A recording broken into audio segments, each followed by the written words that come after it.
अस्सलाम वालेकुम, मैं हूँ शाहजेब खानजादा। मुल्क में इन दिनों एक अहम मुलाकात की खबरें गर्म हैं और ऐसी खबरें सामने आईं कि गुज़िश्ता दिनों इमरान खान की अहम मुलाकात हुई है जिसमें अहम उमूर पर बात हुई है और ताल्लुकात में बेहतरी आ गई है। लेकिन इमरान खान की कल की तकरीर के बाद हुकूमत को उम्मीद है कि उस मुलाकात में कोई ब्रेक थ्रू नहीं हुआ है। हुकूमती ज़राए का दावा है कि अगर हुकूमत ने आर्मी चीफ को तौसी देना भी होती तो भी इमरान खान ने असल में उसको नामुमकिन बनाया है। इमरान खान का ये रवैया बता रहा है कि अगर मुलाकात हुई भी थी तो कामयाब नहीं हुई। PDM के सरबराह मौलाना फजल रहमान ने कहा है कि जिस तरह इमरान खान ने आर्मी चीफ को मुतनाज़ बनाने की कोशिश की, इसके मायने हैं कि अगर कोई मुलाकात हुई भी है तो वो बेनतीजा साबित हुई।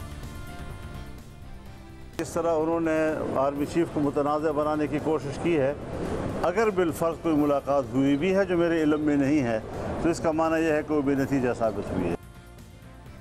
तहरीक इंसाफ के रहनुमा फवाद चौधरी ने कल मेज़बान वसीम बदामी से बात करते हुए कह दिया कि मुझे ऐसी किसी मुलाकात का इल्म ही नहीं है, मगर साथ ही ये भी कह दिया कि इस्टेब्लिशमेंट के साथ ताल्लुकात बेहतर होने चाहिए। पुलों के नीचे से जो पानी गुजर गया वो गुजर गया। इस्टेब्लिशमेंट के साथ अच्छे ताल्लुकात रखकर ही आगे चलना है। कल चकवाल के जलसे में इमरान खान ने मिस्टर एक्स और मिस्टर वाई को भी मुखातिब किया। गुमनाम नंबर से धमकियां देने वालों का भी जिक्र किया और कहा कि ये होते कौन हैं लोगों को डराने वाले। अपने हामियों से उन्होंने कहा कि जो आपको डराता है आप भी उसे डराओ, जो धमकियां देता है उसे धमकियां दो। मैं आज अब पाकिस्तानियों को कह रहा हूँ, ये खौफ के बुत को तोड़ दो। टेलीफोन आता है जी गुमनाम नंबर से धमकियां देने के लिए, वापस धमकियां दो उनको। जो डराता है वापस डराओ उसको। जो मिस्टर एक्स और मिस्टर वाई लोगों को धमकियां देते हैं वापस धमकियां दो इनको। ये होते कौन है आपको डराने वाले? ये खुफिया नंबरों से डराना धमकाना कि जी हम ये कर देंगे वो कर दे। जो करना करो, हम भी करेंगे। हमने तमाशा देख लिया काफी। हर पाकिस्तानी को मैं आज कह रहा हूँ, मेरी कॉल के लिए तैयार हो। मरीम नवाज ने कहा कि इमरान खान में खुद तो नाम लेने की हिम्मत नहीं, टांगे थर थर कांपती हैं। अगर आपको नाम लेने की हिम्मत नहीं तो कौम को क्या सबक दे रहे हो कि उनको ललकारें और धमकाएं। मरीम नवाज ने यह भी कहा कि कल जो कॉल्स करवा रहा था, अखाड़ पिछाड़ करवा रहा था, आज कह रहा है कि उसके अरकान को कॉल्स आ रही हैं। आज ये शख्स कहता है कॉल करने वालों को मना कर दो।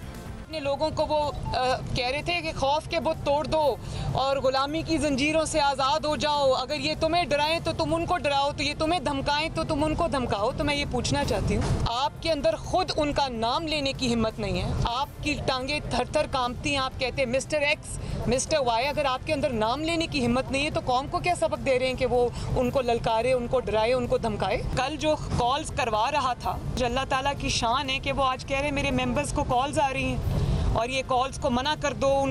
और जब तुम लोगों को कॉल्स कराते थे तब हमें तो आती थी कॉल्स, हमें तो धमकियां भी आती थी। है तो सबूत ले आओ सामने। ये XYZ क्या होता है? ABC पढ़नी शुरू कर देते हो, है तो सबूत ले आओ ना।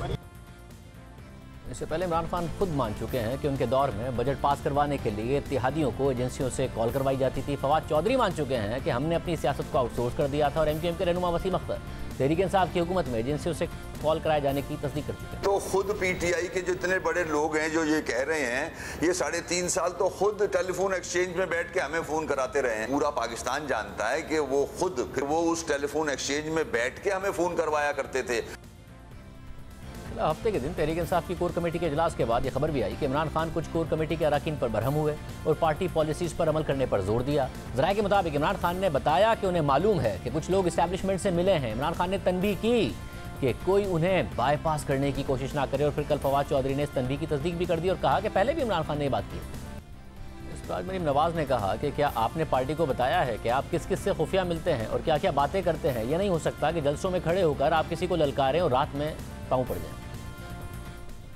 उनको बुरा लगा ये कि उनके जो पार्टी के लोग हैं उनके इस्टेब्लिशमेंट से ताल्लुकात हैं और वो खुफिया मुलाकातें करते हैं। तो मैं तो पहले सबसे ये पूछूंगी, आपने कभी पार्टी को बताया कि आप किस किस से खुफिया मिलते हैं और क्या क्या बातें करते हैं? जब धरने में लोगों को आपने 2014 के बाद जो धरना था उसमें आपने लोगों को कहा कि उंगली उठने लगी है, ये हो गया है, वो हो गया है, हम आज़ादी के लिए आए हैं, और जनरल रहील शरीफ ने बुलाया तो हंसते हंसते निकल गए।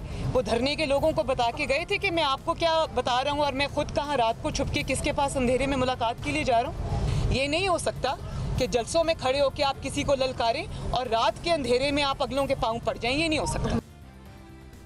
इमरान खान गुज़िश्ता दिनों ये तस्लीम कर चुके हैं कि वो अमरीकी लॉबिस्ट और साबिक सिफारतकार रॉबिन राफेल से मिले हैं, जबकि फवाद चौधरी कुछ दिन पहले ये भी मान चुके हैं कि मुलाकातें तो होती रहती हैं। हालांकि इमरान खान साजिशी बयानियाँ बनाते हुए तनकीद करते रहे हैं कि अपोजिशन का क्या काम है कि वो बैरूनी सिफारतकारों से मिले। इस हवाले से तहरीक इंसाफ ने कुछ अर्सा पहले एक अमरीकी PR फर्म से भी मुआहदा किया है, जिसे माहाना $25,000 की रकम भी अदा की जा रही है। इस हवाले से आज मरियम नवाज ने कहा कि जो लोगों को कहता था कि अमेरिका ने साजिश कर दी, आज उन्हीं लोगों को बुला बुला कर मिल रहा है। आज अमरीकियों को बुलाकर कह रहे हैं कि मेरे ताल्लुकात बहाल कराओ। सारा जो नैरेटिव दिया था उन्होंने कि मेरे खिलाफ साजिश हो गई, मुझे अमेरिका ने मेरे खिलाफ साजिश कर दी, बैनुल अक़वामी साजिश कर दी, आज उन्हीं लोगों को बुला के उनसे मिल रहे हैं, उनको पैसे दे रहे हैं कि मेरे दोबारा से ताल्लुकात जो है वो बहाल कराओ। तो किधर गई वो साजिश जिसके नतीजे में हमने ये इनकलाब देखा था, गुलामी की जंजीरों से आज़ादी, इनकलाब लेके आ रहा हूँ।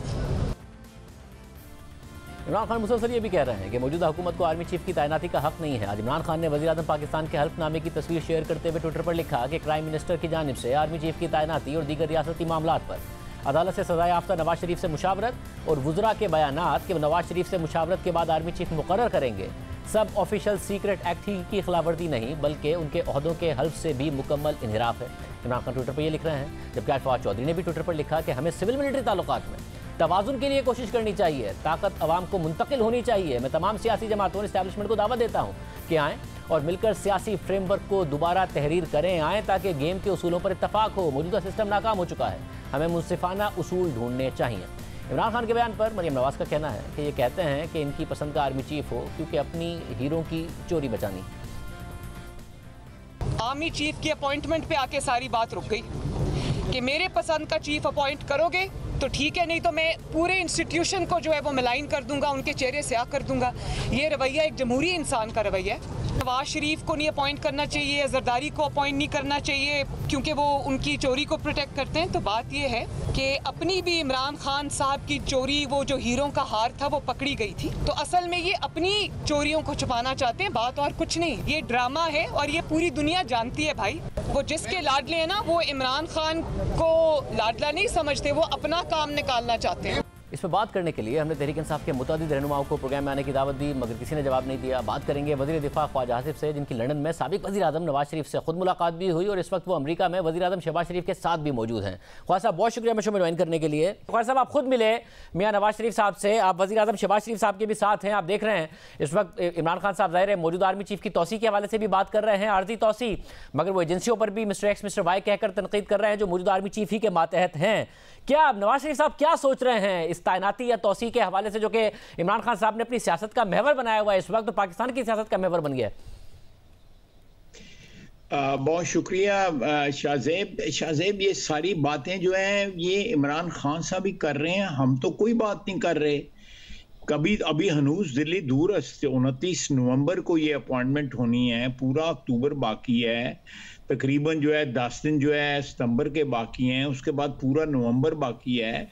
तो ये डेस्परेशन जो है ये सिर्फ पाकिस्तान में इमरान खान को है, बाकी ना उस अदारे को जिसका चीफ अपॉइंट होना है, ना उनको कोई डेस्परेशन है, ना उनको कोई एक एंग्जाइटी है, ना हमें कोई एंग्जाइटी है जिन्होंने अपॉइंट करना है। ये बुनियादी तौर पे जो है ये कोलिशन गवर्नमेंट का फैसला होगा और जब भी ये प्रोसेस इनिशिएट होता है, हो सकता है अक्टूबर के एंड में हो या नवंबर के अवाइल में हो, तो उस वक्त ये फैसला कर लिया जाएगा। लेकिन ये शख्स जो है इसको इस बात का एहसास है या इस बात का उसको एक किस्म का उसके दिमाग पे सवार है कि अगर ये नवंबर गुजर गया और ये आर्मी चीफ जो है इन्होंने अपॉइंट कर लिया, तो फिर तो मेरे ये जो रोज़ाना जो मैं अपना स्टैंड बदलता हूँ, कभी गाली देता हूँ, कभी जो है पुचकारता हूँ, कभी मैं प्यार की बात करता हूँ, कभी गुस्से में बात करता हूँ। अब कल जो उन्होंने बातें की हैं उनकी पूरी नेगेशन हुई है, फिर उनका फिर जो एक साथी जो है वो आके जो है उसकी तशरीह करता है और तशरीह करके वो उस चीज़ को सॉफ्ट करने की कोशिश करता है। तो ये शख्स जो है, ये मेरा ख्याल है कि ये इसी तरह लगा रहा तो इसका दिमागी तवाज़ुन जो है बिल्कुल ख़राब हो जाएगा। ये इसका बिहेवियर ऑलरेडी जो है नॉर्मल हो चुका हुआ है। ये बाकी भी प्रेशर में मगर ख्वाजा साहब इतना प्रेशर में है, सारी कौम को जो है कोई प्रेशर नहीं है। मगर ख्वाजा साहब ये शख्स नवंबर तक आपकी हुकूमत का तवाजुन भी तो खराब कर सकता है ना। अगर ये इस्लामाबाद आ गया और इस्लामाबाद का घेराव कर लिया तो इस हवाले से नहीं आप लोगों की कोई स्ट्रेटजी है? आप लोग सही कह रहे हैं आप कि ये इमरान खान की सियासत का महवर बना हुआ है, आप लोग नहीं कर रहे हैं आर्मी चीफ की तोसी या तैनाती पर बात, मगर अगर ये शख्स कर रहा है तो ये आपकी जो हुकूमत का तवाजुन है वो नवंबर तक इन नाजुक हालात में बिगाड़ सकते हैं। वो अगर वो आ जाते हैं तो फिर आप क्या सोच रहे हैं कि क्या करेंगे? नहीं, मेरा नहीं ख्याल के देखें, ये इस एक इशू के ऊपर वो इस्लामाबाद आके बैठे, मैं समझता हूँ इससे बड़ी मुल्क दुश्मनी क्या हो सकती है। ये इशू जो है, ये जो प्रिविलेज है, जो कॉन्स्टिट्यूशन जिनको ये प्रिविलेज देता है, ये कि आपने अपॉइंट करना है, उसके मुताबिक सारा कुछ होगा, उससे बिल्कुल इनहराफ नहीं होगा। और ये कभी कुछ ये मुझे समझ नहीं आती कि इसका दिमागी तवाज़ुन जो है वो बिल्कुल इस वक्त बिगड़ चुका हुआ है। ये the man has lost all balance, personality का, सोच का, हर किस्म का बैलेंस जो है उसका ख़त्म हो चुका है। वो आने दें उसको, कोई बात नहीं है। ये देखें वो कहाँ गई, आपने कहा है ना, कहाँ गई वो हकीकी आज़ादी, कहाँ गई, कहाँ पे गुलामी गई, कहाँ पे मुदाखलत गई, कहाँ पे बैरूनी साजिश गई, ये सारे इशू कहाँ गए? अब वाहिद एक इशू रह गया है, वो चीफ की अपॉइंटमेंट का। आप देखें पिछले 75 साल की हमारी तारीख देखें, मियां नवाज शरीफ ने 4 चीफ अपॉइंट किए। वो चीफ अपॉइंट बिल्कुल आपने वो जो है वो एक क्लिप चलाया था जिसमें असद उमर साहब कह रहे थे कि जिस दिन वो अपॉइंट हो जाता है दूसरे दिन वो बिल्कुल खुद मुख्तार हो जाता है, वो अपने अदारे का और पाकिस्तान का वफादार रहता है। उसके बाद उसका पाकिस्तान की सियासत से कोई ताल्लुक नहीं होता। और इंशाअल्लाह ताला इस दफ़ा भी जो अपॉइंटमेंट होगी उसका पाकिस्तान की सियासत से कोई ताल्लुक ना होगा। और हमें उनसे कोई सियासी उम्मीदें वाबस्ता अगर हम करें तो मैं समझता हूँ कि हम भी बेवकूफ़ी करेंगे। सियासी उम्मीदें फौज के अदारे से या उसके चीफ से वाबस्ता करना मैं समझता हूँ कि बुनियादी तौर पे गलत है। और ये इनराफ है आइन का, इनराफ है कानून का। इस सारी सिचुएशन में ज़ाहिर नवाज शरीफ साहब के हवाले से ये खबरें तो आई, जो सहाफ़ी भी मिले उनसे, सोहेल राय साहब मिले, दीगर सहाफ़ी मिले, उनसे उन्होंने जो मुआशी कारकर्दगी है उस पर तो उन्होंने नाराज़गी का इजहार किया था, दीगर मामलात पे भी वो खुश नहीं नज़र आ रहे थे। आप मिले हैं अब, तो वो इन दोनों चीज़ों से मुतमईन है कि हाँ जी हम नवंबर में ही तैनाती होगी, अपने वक्त पर होगी, शहबाज शरीफ साहब भी करेंगे और इलेक्शन भी अगस्त में ही होगा, या उनका भी कहीं ना कहीं अदम इत्मीनान है कि पार्टी ने पॉपुलैरिटी बहुत ज़्यादा लूज की है और इमरान खान साहब ने बहुत ज़्यादा गेन किया है? आपसे मिलकर क्या कहा उन्होंने? देखें, जो इकोनॉमी पे अदम इत्मीनान की बात के आपने की है वो ठीक है, बिल्कुल इस पे है, और उसकी वजह से हमारा पॉलिटिकल कैपिटल जो है लूज भी हुआ है, ये भी बात आपकी दुरुस्त है। मियां नवाज शरीफ को इस बात से ज़रूर वो उनको एक फ़िक्रमंदी है कि ये इकोनॉमी को क्यों ना अरेस्ट किया जाए। पॉलिटिकल कैपिटल के लिए कम से कम पाकिस्तान की आवाम के लिए जो इस वक्त डिफ़िकल्टी फेस कर रहे हैं, चाहे वो बिजली के बिल हों, गैस के बिल हों, पेट्रोल का जो निर्ख हैं उसके हवाले से, आम जो खाने पीने की चीज़ों के हवाले से, और ऊपर से इतना बड़ा सैलाब आया। आज मैं तकरीर सुनी है मैंने जनरल असेंबली में, मैं वहाँ पे मौजूद था। उन्होंने 2-3 दफ़ा पाकिस्तान का जिक्र किया है। उन्होंने कहा है कि पाकिस्तान ना सिर्फ पानी में डूबा हुआ है बल्कि कर्ज़ों में डूबा हुआ है और इसके मतलब कुछ ना कुछ होना चाहिए। 2-3 दफ़ा उन्होंने इसका जिक्र किया है। यानी हमारे ऊपर जो एक आफत आई हुई है उसकी दुनिया की अटेंशन जो है उसकी तरफ आहिस्ता आहिस्ता बड़ी तेज़ी के साथ जो है ना मबजूल हो रही है। तो ये बात आपकी दुरुस्त है। यहाँ तक जो इकोनॉमी का जहाँ तक तल्लुक़ है मैं आपसे इत्तेफाक करता हूँ, लेकिन ये जो अपॉइंटमेंट का सिलसिला है, it is not an issue, it is a routine thing जो हर 3 साल के बाद जिसका मौका आता है, और जो 4 या 5 नाम आते हैं दे आर सारे बराबर हैं। वो सारे, उसमें कोई लंबा चौड़ा फ़र्क बल्कि रतीबार फ़र्क नहीं होता। उनकी कैपेबिलिटी में, उनके एक्सपीरियंस में, उनकी लॉयल्टीज़ में, उनका सियासत से क्या ताल्लुक़ है? ये ज़हन में बिठा के बैठे हुए हैं कि जो कोई मुझे मौका मिलेगा, यानी इमरान खान साहब को मौका मिलेगा और वो कोई ऐसा बंदा अपॉइंट कर लेंगे। देखें, माजी में भी ये बाज़ औक़ात ज़हन में आया बहुत से हुक्मरानों का। जो सियासी हुक्मरान थे, सिविलियन हुक्मरानों के, लेकिन ये तजर्बा, ये एक्सपेक्टेशंस या ये उम्मीद जो है वो खामख्याली साबित हुई। मगर फिर मुल्क को इस्तेहकाम चाहिए, हमें नजर आ रहा है कि ज़ाहिर सैलाब की वजह से भी अदम इस्तेहकाम की सूरत हाल है, तो इस चीज़ से किस बात ने रोका हुआ है शहबाज शरीफ साहब को कि जो फैसला उन्होंने 2 महीने बाद करना है वो फैसला पहले क्यों नहीं हो सकता? क्योंकि ये एक जो मामला है, ये अगर इमरान खान साहब की सियासत का महवर है, मगर हमें नजर आया है माजी में भी कि इस हर 3 साल बाद इस अक्टूबर नवंबर के महीने में अगर तोसी ना हो रही हो तो नई तैनाती के वक्त एक अदम इस्तेहकाम सा आ जाता है। जब राहिल शरीफ साहब के हवाले से भी हमने नजर आया था कि जो तोसी होगी, नई तैनाती होगी, उस वक्त भी एक अदम इस्तेहकाम की सूरत हाल पैदा हुई थी, तो क्यों नहीं अनाउंस कर देते नवाज शरीफ साहब से? इस पर नहीं बात हुई?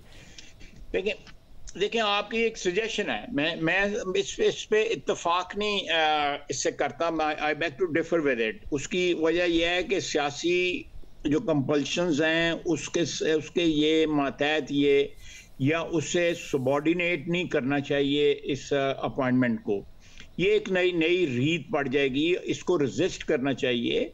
आपकी सजेशन जो है एक सियासी नुक्ता नगाह से आप बात कर रहे हैं, मैं जो बात कर रहा हूँ एक आईनी नुक्ता नगाह से, और साथ उस इंस्टीट्यूशन जिसका नाम फौज है उसकी सैंक्टिटी जो है या उसका तकद्दस बरकरार रखने के लिए कि सियासी ज़रूरतों के तहत जो है हम उसको पहले अनाउंस कर दें ताकि स्टेबिलिटी आ जाए।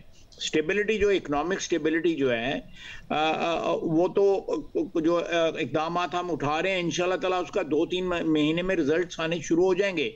अल्लाह का फजल है, पाकिस्तान को कोई डिफॉल्ट का खदशा नहीं है। जिस तरह ये इन्होंने पूरी कोशिश की है पाकिस्तान डिफॉल्ट कर जाए।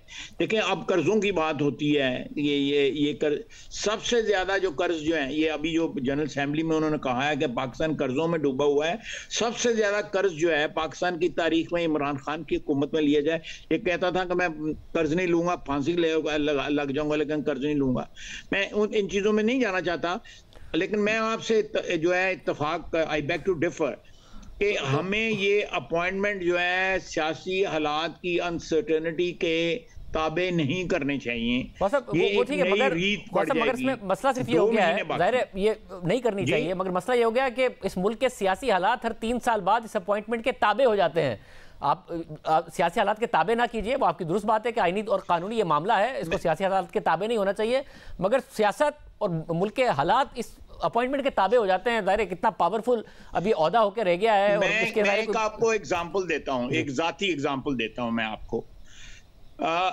जब जनरल बाजवा साहब की अपॉइंटमेंट होनी थी और जनरल रहील साहब जो है सुबकदोश हो रहे थे अपने ओहदे से, तो कुछ लोगों ने ये हुकूमत को मशवरा दिया कि 2 नवंबर को जो है वो धरना देना। आपको याद होगा इन्होंने 2 नवंबर को धरना देना था इस्लामाबाद में। 2 नवंबर 2016 की बात कर रहा हूं मैं।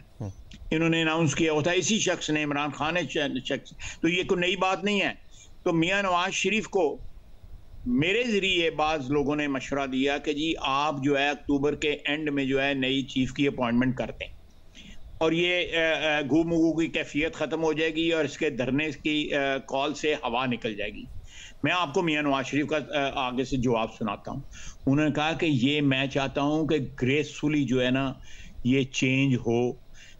रहील साहब जो हैं, जनरल रहील साहब जो हैं, वो बाकायदा जो रस्में हैं, जो फ़ौज हमारी की ट्रेडिशंस हैं, उसके मुताबिक जो है वो अपने तमाम जो कोर्स में जाएं, अपने जो कंटोनमेंट में जाएं, वहाँ पे अलविदा कहें अपने ट्रूप्स को जिनके साथ उन्होंने 3 साल एज चीफ गुजारे हैं। और वो एक ग्रेसफुली जो है ना, मैं नहीं चाहता कि मैं उनको 1 महीने पहले जो है वो उनके जो है क्या कहते हैं उनको सिटिंग डक बना दूं या उनका जो ओहदा जो है उसको कॉम्प्रोमाइज़ कर दूं। मियां नवाज शरीफ ने इनकार किया। मैं गवाही दे रहा हूँ।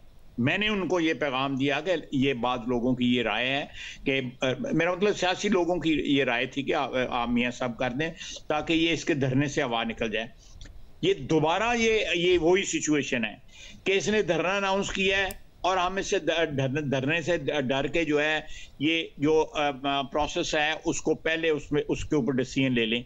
मैं समझता हूँ it's not graceful to the institution and the people who are actually जो भी हमने फैसला करना है, जो उसमें इन्वॉल्व लोग हैं, उनसे भी ये नाइंसाफी होगी। कोई नहीं, हम ये वील वेदर दिस स्टॉर्म इंशाल्लाह। और ये गुमगू का, बल्कि ये एक्सपोज हो रहे हैं मेरे नजदीक, जो है ये एक्सपोज हो रहा है इमरान खान जो है कि इस बंदे की आखिर तान का। और ये कहा है आपने, मेरा ख्याल है भाई वो क्लिप चलाया है मैं फरियाद रीस के साथ कि मेरा क्या इससे ताल्लुक है। जी हमने चलाया प्रोग्राम में, जैसे हमने चलाया, मगर मुझे ये बताइएगा कि फिर एज ऑफ नाउ नजर आ रहा है जो आप बात कर रहे हैं कि नई अपॉइंटमेंट होगी मगर अपने वक्त पर होगी, और आप 2016 की भी मिसाल दे रहे हैं। नवाज शरीफ साहब क्योंकि ज़ाहिर है आपका पुराना ताल्लुक है, आपके लीडर भी हैं, वो इस वक्त फिर कन्विंस्ड है कि टाइम ही पूरा करना है, और वो वापस आने के हवाले से क्या इरादा रखते हैं? क्योंकि आज मरियम नवाज साहबा की बात से लगा कि उनका केस क्योंकि मंतकी अंजाम तक पहुंच रहा है, वो पहुंच जाए तो उसके बाद नवाज शरीफ साहब भी वापस पाकिस्तान आएंगे। इस हवाले से क्या बात हुई है फिर? आप जो बात कर रहे हैं उसमें वजन है। देखें मरियम के केस जो है, जो मुझे ये आज भी मैंने हेयरिंग का जो है क्लिप्स देखे हैं पिछले 2-4 रोज से जो सिलसिला चल रहा है, उससे ये एक अल्हम्दुलिल्लाह अल्लाह के हाथ में सारी चीजें जो है, इंसान कुछ भी नहीं कर सकता, वो एक सही सिमत की तरफ जा रहा है। मरियम के केस के बाद जो है इंशाल्लाह ताला मियां साहब की भी जो है जो बरीयत है वो अल्लाह ताला जो है मदद करेगा, और वो भी साबित होगी। क्योंकि जो मियां साहब के साथ जो कुछ हुआ वो तो हमारी तारीख का एक बड़ा तल्ख जो है बाब बन चुका है। जो लोग जिन्होंने फैसले किए, जिन्होंने ये सारा कुछ किया, उनको कहीं पब्लिकली आके अपने फैसलों को डिफेंड करें। क्या कर सकते हैं? नहीं कर सकते। वो फैसले अपने पब्लिकली डिफेंड करते हैं। हमारे जूरिस्प्रूडेंस में या हमारे केसेस की हिस्ट्री में वो फैसले जो है ना, वो मैं समझता हूँ एक ब्लॉट है, एक धब्बा है, और वो करेक्ट करना पड़ेगा हमें। तो अगर मियां साहब की वापसी, हमें एक कौम जी फरमाए, आप फरमाए। वैसे मैं कह रहा हूं फिर मियां साहब की वापसी मरियम नवाज का केस का फैसला होने के बाद ही होगी। मियां नवाज शरीफ का यहाँ पे आ जाने से पाकिस्तान की सियासत में भी जो है ठहराव आएगा, इस्तेकाम आएगा, और वो एक जो है वो हमारी जो हमारा पॉलिटिकल कैपिटल है, इन माई हम्बल ओपिनियन, हम पॉलिटिकल कैपिटल जो है वो रिकवर करेंगे मियां साहब जब वापस आएंगे। मियां साहब की जब बरीयत होगी इंशाल्लाह ताला, हम पॉलिटिकल कैपिटल बिल्कुल रिकवर करेंगे। हम जो इस वक्त जो हमें थोड़ा हैंडीकैप है मियां साहब की एब्सेंस की वजह से, या मरियम की जो है केसेस की वजह से, वो हैंडीकैप दूर हो जाएगा, तो हमें फिर इंशाल्लाह ताला जो है वो खुल के जो है वो सियासत करने का, या आप कह लें खेलने का जो है वो मौका मिलेगा, और सिचुएशन जो है स्टेबलाइज हो जाएगी। बहुत शुक्रिया हमारे बहुत शुक्रिया ख्वाजा साहब की गुफ्तगू आपने सुनी। प्रोग्राम में ब्रेक शामिल करते हैं। उसके बाद इस्लामाबाद में एग्जैक्टली हो क्या रहा है, बार बार पोजीशन क्यों बदल रही है, क्या खुद तहरीक इंसाफ के अंदर अदम इत्मीनान पाया जाता है? बात करते हैं जरा तफसील से ब्रेक के बाद। बार बार इमरान खान साहब की पार्टी की पोजीशन बदल रही है, सियासी टेम्परेचर बदल रहा है। इस्लामाबाद में हो क्या रहा है? हमारे साथ सीनियर साहब तज़कियाकार सैयद तलत हुसैन साहब मौजूद हैं, आसमा शराजी साहब मौजूद हैं। आप दोनों का बहुत शुक्रिया। तलत साहब, ज़ाहिर एक मुलाकात की खबर आती है खान साहब के हवाले से, फिर वो आर्मी चीफ की तौसी की बात करते हैं, आर्जी तौसी की बात, और नए आर्मी चीफ के हवाले से एक नया बयानिया बनाते हैं। कल वो अचानक जिस आर्मी चीफ की तौसी की बात कर रहे हैं आर्जी, उसी के मातहत जो एजेंसियां हैं मिस्टर एक्स मिस्टर वाई पर शदीद किस्म की तनकीद कर देते हैं। मौलाना फजल रहमान साहब कहते हैं कि लग रहा है कि जो मुलाकात थी वो नतीजा खेज नहीं साबित हुई। ये हो क्या रहा है? कुछ ब्रेक थ्रू हो रहा है, नहीं हो रहा है, क्या हो रहा है? स्टेलमेट है जी इस वक्त मुकम्मल तौर पर। इमरान खान जो है वो बुनियादी तौर पर टामक टोइयाँ मार रहे हैं।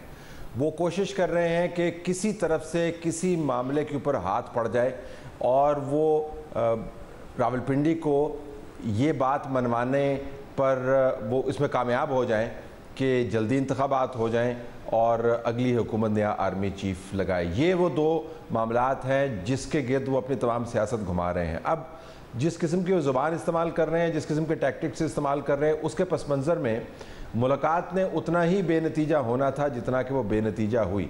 और अब जब आपको उनकी टोन नज़र आती है, जब वो धमकियां नज़र आती हैं, कल आपने देखा होगा जलसे के अंदर उनका जोश खिताबत जो है वो आसमान तक जा रहा था, और उनकी रगें फूल रही थीं, और वो बहुत गुस्से में नज़र आ रहे थे, आवाज़ भी बुलंद थी। हम समझते हैं कि चकवाल था और वो अपना होम ग्राउंड फील कर रहे होंगे, लेकिन गैर मामूली तौर पर उन्होंने तवानाई सर्फ की धमकियां देने में, तो इससे आपको पता चलता है कि वो हेडवे नहीं है जो उसकी वो तवक्को कर रहे थे। तो और अब ज़ाहिर है उनका ब्लफ जो है वो कॉल हो गया है। अब उन्होंने साबित करना है कि जो वो कहते हैं वो कर भी सकते हैं। असम्बलियाँ तहलील करवाने का मामला भी लटका हुआ है। अगरचे मेरी बात हुई जो होम मिनिस्टर हैं पंजाब के, उन्होंने तो ये कहा हाशिम डोगर साहब ने कि परवेज़ इलाही साहब जो हैं वो आधा घंटा भी नहीं लगाएंगे इमरान खान की बात मानने में और असम्बली तहलील कर देंगे, लेकिन इतना आसान मामला नहीं है। तो बुनियादी तौर पर इमरान खान जो है वो एक स्टेल मेटेड सिचुएशन में है। अस्मा, आपको क्या लग रहा है कि क्योंकि पार्टी के जो तर्जुमान हैं तहरीक इंसाफ के, उनकी भी बार बार ज़ाहिर खान साहब के साथ ही पोजीशन बदल रही है, पर खान साहब का ये नाराज़ी का इजहार करना और तनबीह करना कि मिलना नहीं है किसी ने भी वैसे इस्टेब्लिशमेंट से, कभी वो तनकीद कर रहे हैं, कभी तौसी की बात कर रहे हैं, ये एग्जैक्टली पॉलिसी कन्फ्यूजन का शिकार है, एक हिकमत अमली का हिस्सा आपको लग रहा है जिस पर चल रहे हैं इमरान खान साहब? जी शाहज़ेब, मेरा ख्याल है कि तहरीक इंसाफ वहाँ पे आके खड़ी हो गई है जहाँ पे वो अब हालात के धारे पे है। अब जो हिकमत अमली है वो उसने अपना एक नया रूप इख्तियार कर लिया है कि जहाँ चलो तुम उधर को हवा हो जिधर की, यानी जहाँ उनको लगेगा कि अब ये मौका बेहतर है उससे फ़ायदा उठाया जाए। और ये इस वजह से है कि इमरान खान साहब ने अपने सारे पत्ते बहुत पहले शो कर दिए हैं। अब आखिरी पत्ता उनका लॉन्ग मार्च की सूरत में है जो कि शायद आइंदा चंद दिनों के अंदर वो इसको अनाउंस कर दें, लेकिन उससे पहले उनको जो है वो बाकायदा एतमाद में लेना पड़ेगा पंजाब को भी और खैबर पख्तूनख्वा को भी, जहाँ पे दोनों तरफ उनको जो है कोई बहुत अच्छी सूरत हाल नज़र नहीं आती। तो एक अनाउंसमेंट करके वो ऑलरेडी एक मखमसे में फंस गए हैं और उनको ये ख्याल था कि जब वो ये कह देंगे तो प्रेशर में आएगी इस्टेब्लिशमेंट और उनसे बातचीत होगी। जो उनसे बातचीत हुई वो नतीजा खेज नहीं हुई, क्योंकि वो ये चाहते थे और जो उन्होंने एक डेफरमेंट की बात भी की थी कि आर्मी चीफ की तौसी को चंद दिनों के लिए मौखर कर दिया जाए, तो वो इसी को इस पर्सपेक्टिव के साथ थी कि मार्च तक जो है अगर ये मामला लटक जाता है तो उनकी जो पसंदीदा तैनाती है उसको जो है वो 1-2 महीने और मिल जाएंगे और मई में जो है जब तक उनकी रिटायरमेंट नहीं होती ये प्राइम मिनिस्टर बन जाएंगे और फिर एक नई तैनाती अपने पसंद की जो है वो इमरान खान साहब कर सकेंगे। लेकिन ये सारी जो डील थी या जो डायलॉग था इसका कोई नतीजा नहीं निकला, जिसके बाद इमरान खान साहब को एहसास हुआ कि उन्होंने लॉन्ग मार्च की कॉल भी दे दी है और अब उनको हर सूरत जो है वो आवाम को तैयार करना है। यही वजह है कि जब उनकी पंजाब के लोगों से बात हुई और 25-26 लोग वहाँ पे नहीं आए, जब खैबर पख्तूनख्वा के अंदर जो है पिछले धरने के बाद से जो सिचुएशन सामने आई, जो हाल में जलसा आया, तो इससे एक नफ्सियाती दबाव उनके ऊपर पड़ा कि किस तरह से इसको आपने करना है। तो असल परेशानी इस बात की भी है कि इस्टेब्लिशमेंट उनसे बात नहीं कर रही और उसके साथ साथ ये परेशानी भी है कि उनकी जमात कब तक उनके साथ जो है वो स्टैंड कर पाएगी, कब तक जो है ये सपोर्ट इसी तरह से रहेगी, कब तक जो है पब्लिक सपोर्ट उनके साथ इस तरह से रहेगी जैसे पहले उन्होंने एंजॉय की है।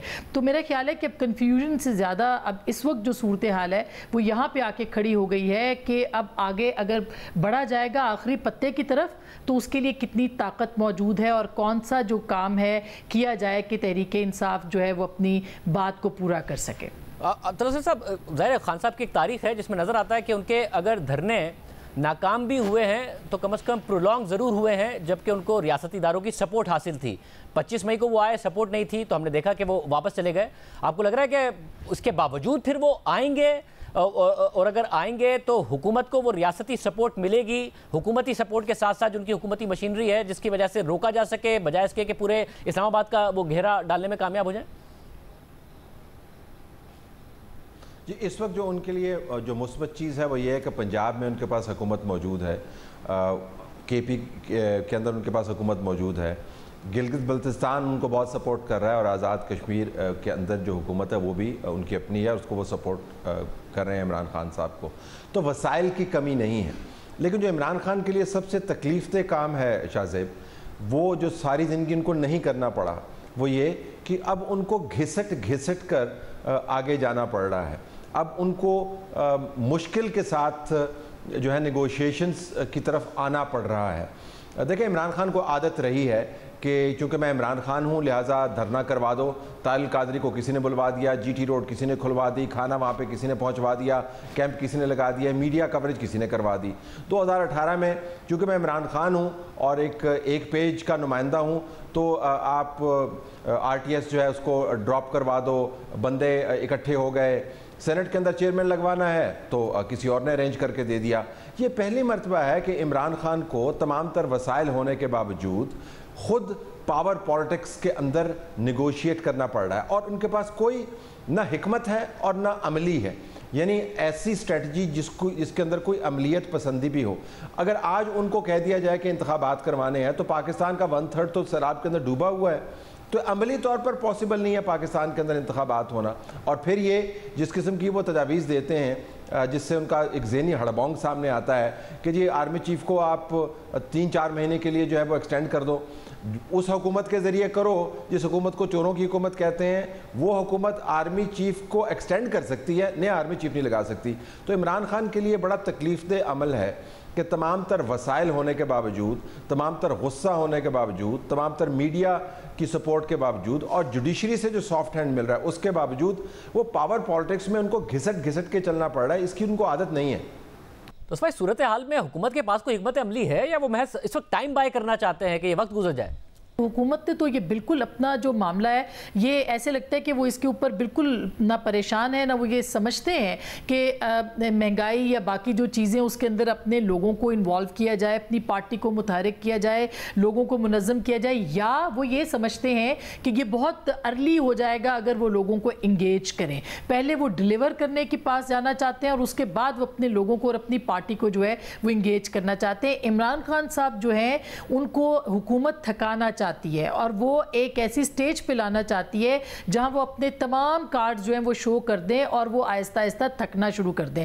वो थकेंगे या नहीं थकेंगे इसके ऊपर हम कोई बात नहीं कर सकते, लेकिन हुकूमत की स्ट्रैटेजी ये दिखाई देती है कि महंगाई है लेकिन हम उसके ऊपर काम करें, आगे तक लेके जाएं और जितना वक्त उनको मिलेगा उतना तहरीक इंसाफ जो है वो थकेगी और आवाम के साथ जो है उसको प्रॉब्लम होगी इंटरेक्ट करने के अंदर, क्योंकि बयानिए की जो जंग है उसके अंदर तहरीक इंसाफ को वो पजीराई नहीं मिली या वो सस्टेनेबिलिटी नहीं मिली जिसके बारे में वो सोच रहे थे कि शायद ये सस्टेन करेगी आगे जाके। तो साहब तो इस ज़ाहिर आर्मी चीफ की तैनाती होनी है नवंबर में और मसला ये कि इमरान खान साहब ने अपनी पूरी सियासत का महवर अब इस एक तैनाती को बना दिया है। इस कारकर्दगी के साथ आपको लगता है अगले 2 महीने बहुत ही एक अदम इस्तेहकाम वाले होंगे जो वैसे ही मुल्क बहुत ही मुआशी अदम इस्तेहकाम का शिकार है, ये निकाल सकती है हुकूमत सही तरीके से सारे के सारे मामले को? शाहज़ेब सितम ज़रीफ़ी ये है कि अगर इमरान खान ने अपनी तमाम कश्तियाँ फ़ौज से के हवाले से जला ना दी होती, अगर उन्होंने वो लहजा ना अपनाया होता, अगर इल्ज़ामात की भरमार ना की होती, अगर धमकियाँ ना दी होती, यानी अपने ताल्लुकात को मुकम्मल तौर पर तबाह बर्बाद ना किया होता, तो इस वक्त ऐन मुमकिन है कि हुकूमत की नाकस कारकर्दगी की बुनियाद पर इस्टेब्लिशमेंट कोई ऐसा रोल प्ले करती जो इमरान खान के चंद एक मुतालबात के करीब तरीन होता। लेकिन इमरान खान ने अपनी कश्तियाँ इस तरीके से जलाई हैं और दूसरों के ऊपर इतना उन्होंने गंद उछाला है कि अब हुकूमत की कारकर्दगी जो है वो एक वजह नहीं बन सकती इमरान खान के मुतालबात को पूरा करने में। मैं आपको ये बता दूं कि किसी ज़माने में लाहौर में वैगनें चला करती थी, उनके ऊपर एक बड़े दिलचस्प शख्स का नाम लिखा होता था, वो नाम था मौलवी लहू लुहान।